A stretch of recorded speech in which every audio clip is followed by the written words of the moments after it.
What's up, YouTube? My name is James Howard. I use the alias Follows to write, something I've started recently. I'm a father to three. I'm an Army veteran, been deployed twice. I'm a lover. I'm a son. And I'm a drug addict in recovery. I just want to take time to talk to myself, how all that started and how I got to where I'm at. My first time using, I was 15. Methamphetamine. Always been my downfall. That continued through high school. Really bad. And then I joined the military at 17. And I had some clean time under my belt because of basic training until I got to South Carolina. Met a taxi cab driver that hooked me up with cocaine.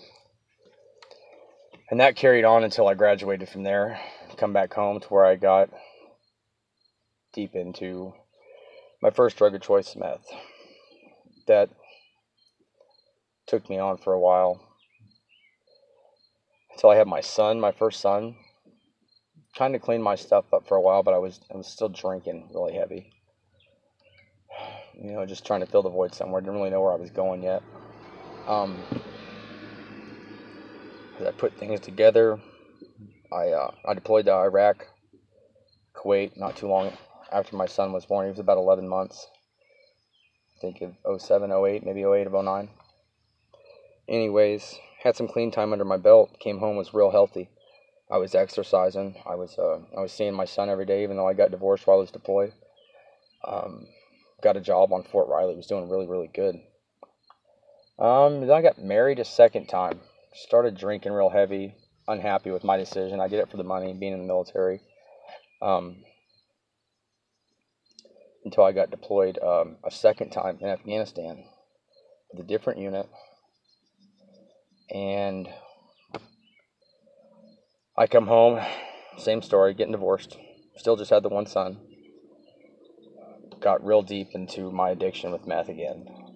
Not knowing how to deal with shit. My life was messing up. Not realizing addiction was plaguing me, no matter what substance I was choosing to use. And you don't know that without spending some time in it, letting it destroy you. And that's kind of where I was at this point. I was turning to what felt good at the time, being young and not really knowing what I was doing to my future. But I did. I got into that. Started doing that for a while until I ran into needles. That's when I really lost my shit. Was still working on base, coming home from my second deployment. Just out of my mind, honestly. Played with pills every now and then. Luckily, I never got into that. That was never my thing. And then I came back home. One day I woke up, skipped out of work, had scored some dope, and I was looking in my dumpster for a dirty needle so I could get high. And it was an eye-opener. Thankfully, I didn't find one. And I called my mom. It's like, I need help. So I quit my job. I was making great money on base, like $24 an hour, plus my reserve pay if I ever showed up. I ended up skipping out on my reserve duty. Still actually kind of dealing with that years later. Crazy, right? But anyways, come back home. My parents helped me get on my feet. Moved into my own place. Same thing. Had some money in my pocket. Proud of myself. Went out just to party, right? Same story. Just use a little every now and then. Turns into a lot until you're fucking your life up again. And that's what I did. I had made some bad decisions in that house. Man, it was bad. I seen pictures the other day of myself. I was like 135 pounds. And I'm 197 now. I feel like I'm in a pretty healthy weight. Maybe lose 10, 15 pounds. But like 140 pounds. At that time I was wearing my girlfriend's like size 5 shorts just to make her laugh.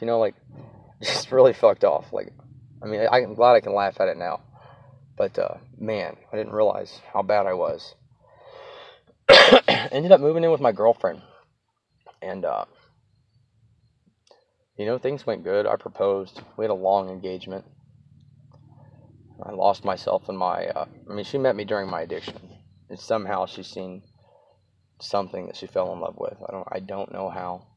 Maybe it was just pity and she wanted to take care of me. I was a project man at first.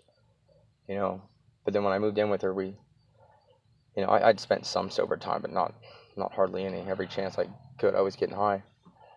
And at one point, I ended up hooking a pretty good job. I spent some time clean, maybe a few months, and got a job with DirecTV. I was making like $60,000 a year, blowing it all in dope, and it didn't matter. Fucking needles, smoking it, snorting it, just whatever was available at the time.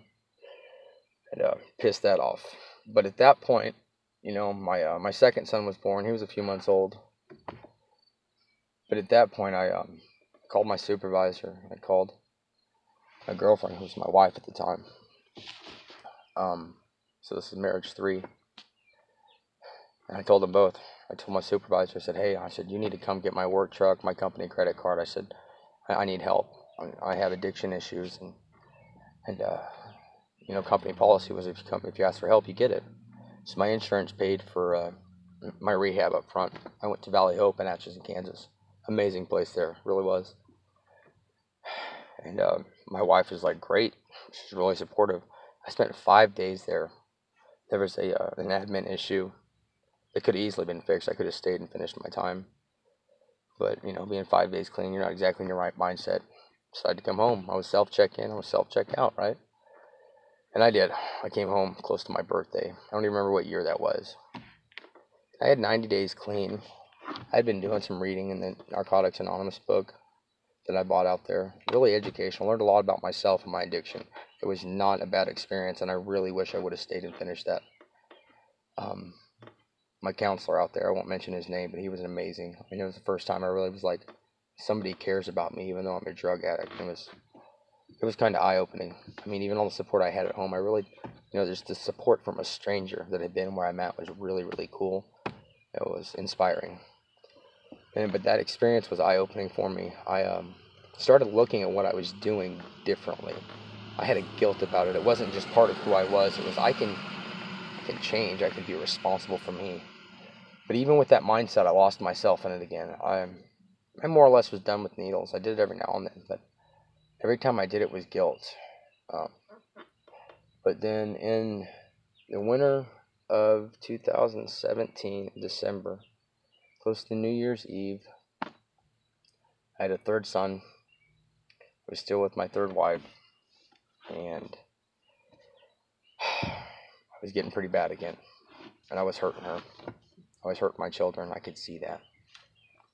So I did what I thought was best, and I walked away and I asked for divorce. Another thing I wish I could change, but it's worked out for the best. Her and I are back together. All 3 of my kids are under the same roof. I'm in recovery. But in that time, I had a lot of clean time. I had relapsed 5 or 6 times, just... And every time the guilt lasted maybe 2 days. I'd start the whole detox process and get my shit back together. And then, after a while, I was like, man, I got control of this. I can do it this way. And I didn't. Ended up going and fucking up my life for about to the point I told my ex-wife at this time. Me and her got divorced, like I said. And so I'm going to fuck my life up. I'm going somewhere where I can just do that. Things weren't happening for me. Part of it was because of my addiction. Part of it was because I was regretting not being with her. Like, everything in me knew that was a mistake. I was just high at the time when I said it. I was hurting her, and I didn't want to anymore. So, with all that being said, I told her where I was at. I told her where I was. She was the only person. Being up there, I was in a house that I grew up, or I didn't grow up in. I spent a lot of time in, up in the city. I was up there, and I was in a house that I spent time in as a child.